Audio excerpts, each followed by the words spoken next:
Baik, sekarang Ibu mau lanjutkan bagaimana penyajian tren last square atau yang sering dikenal sebagai tren kuadrat terkecil, ya. Jadi dalam metode ini mengenal adanya data historis yang ganjil dan yang genap. Ya, jadi kita kembali lagi kepada tren yang setengah rata-rata, ya. Setengah rata-rata membedakan antara data historis ganjil dan data historis genap. Tetapi kalau tren momen dia tidak mengenal adanya data historis ganjil dan genap, ya. Tetapi untuk last square atau kuadrat terkecil ini mengenal adanya data historis yang ganjil dan yang genap. Baik, sekarang kita mau melihat bagaimana penyajian data historis yang ganjil, ya. Baik, kita lihat di papan tulis. Di sini seperti semula, ya, rumus yang kita gunakan untuk tren adalah Y aksen sama dengan A ditambah BX, ya. Kemudian ini diturunkan. Nah, Ibu menginformasikan lagi, metode last square ini menyederhanakan dari metode momen. Ingat, kalau tadi ada sigma X, ya, ada sigma XY, ya, penjabarannya seperti apa, kemudian disubstitusikan untuk metode momen. Tetapi untuk last square menyederhanakan, ya, menyederhanakan dari metode momen, ya. Baik, dan di sini A, cara mencarinya adalah sigma Y dibagi N. Kemudian B adalah sigma XY dibagi sigma X kuadrat, ya. Dengan catatan, dengan syarat bahwa sigma X itu harus sama dengan 0. Nah, kalau tadi untuk data yang metode momen, ya, dia menggunakan parameternya adalah bilangan asli, ya.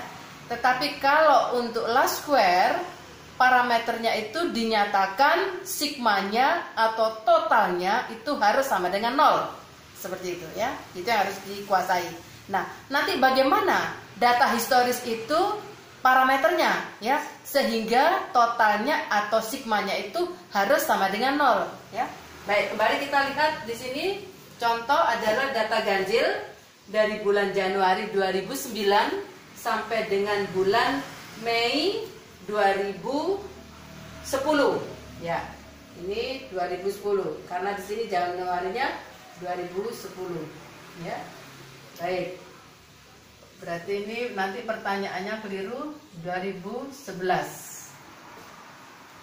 Baik, ini bulan dari Januari 2009 sampai dengan Mei 2010, ya, ini adalah totalnya berapa? 17, ya, data ganjil. Nah, kalau data ganjil seperti ini, ingat kembali lagi yang berada di posisi tengah yaitu bulan September, ya, langsung Anda nyatakan dengan 0.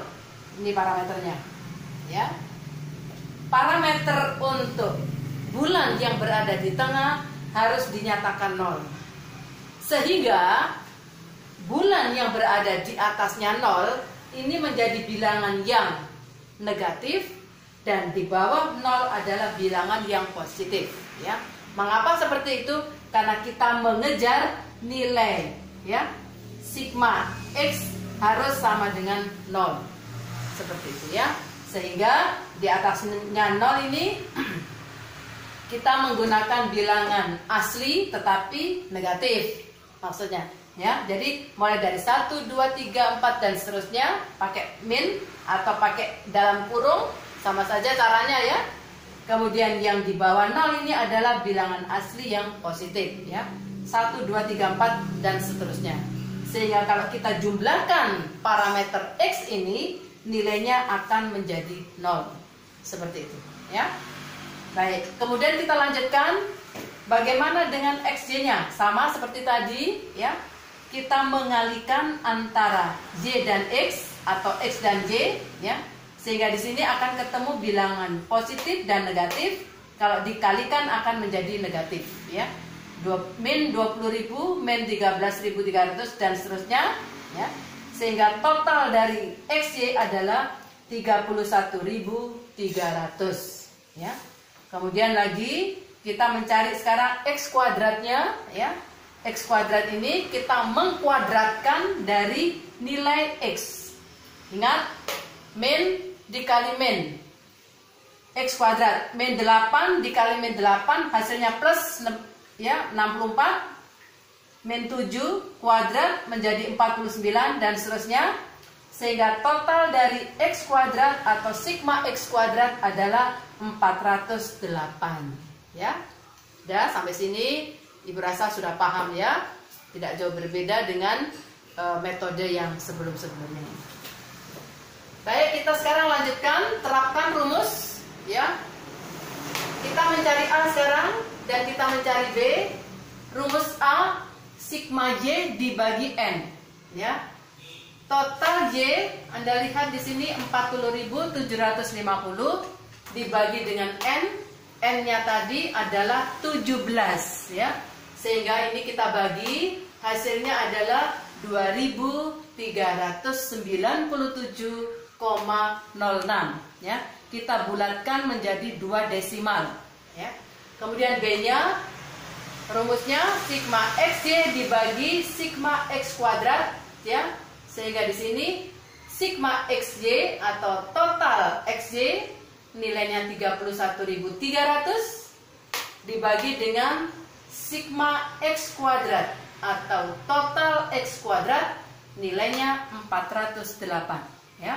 Sehingga kita bagi, hasilnya adalah 76,72. Ingat, bulatkan menjadi 2 desimal saja ya. Baik, A dan B sudah kita peroleh, masukkan dalam rumus tren. Y aksen sama dengan 2.397,06 ditambah 76,72 X ya. Ingat, parameter X sekarang kita akan cari ya lewat pertanyaan. Yang pertama, forecast untuk tahun 2011 yang diawali dari Januari sampai dengan Desember ya. Kemudian yang kedua, permintaannya adalah buat grafik untuk data historis ya.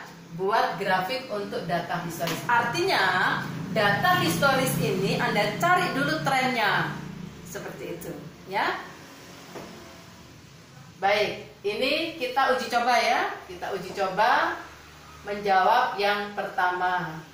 Tetapi tidak semuanya Ibu berikan jawaban ya. Silakan nanti Anda melatih juga sendiri supaya lebih paham, supaya lebih lancar dan akan menjadi mudah ketika nanti ujian ya. Baik, forecast untuk tahun 2011 yang diawali dari Januari ya. Kita cek sekarang Januari tahun 2011. Berapa nilai trennya? Kita masukkan rumus Y aksen sama dengan 2.397,06 ditambah 76,72 dikali. Nah, sekarang kita cari parameternya. Parameter atau X untuk Januari 2011 itu berapa? Ya. Anda hitung kembali di sini. Kalau Mei-nya itu 8 tahun 2010, ya. Mei itu 8.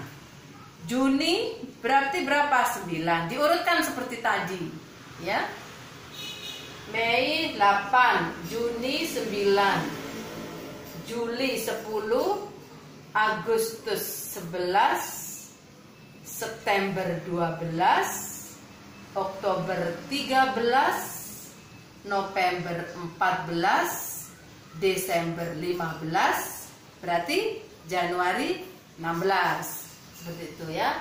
Dengan demikian parameter untuk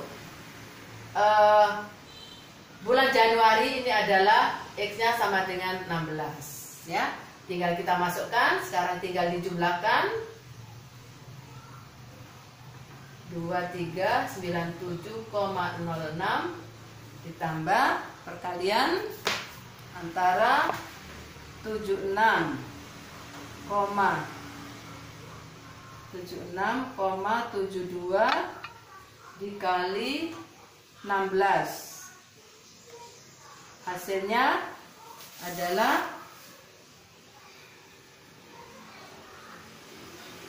12.000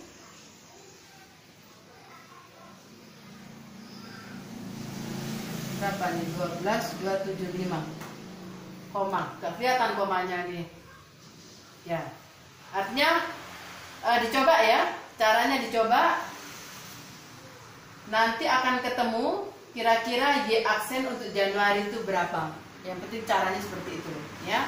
Begitu pula Februari, Maret dan seterusnya sampai dengan Desember ya. Ibu minta supaya ini dilatih.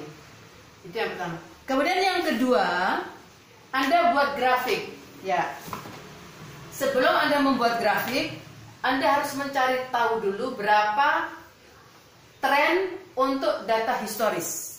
Berarti tren untuk data historis ini Anda mencari semuanya dari Januari 2009 sampai dengan Mei 2010, berapa nilai trennya ya.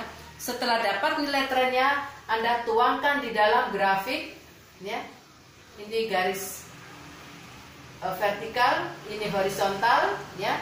Yang vertikal itu diisi dengan data Y aksen. Y aksen itu berarti yang Anda cari tadi trennya ya.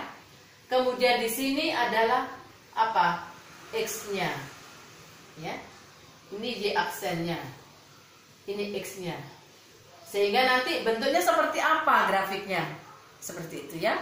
Dicoba. Ibu minta tolong betul-betul dilatih, betul-betul dicoba ya. Untuk data ganjil ya, silakan disimak, dipelajari dan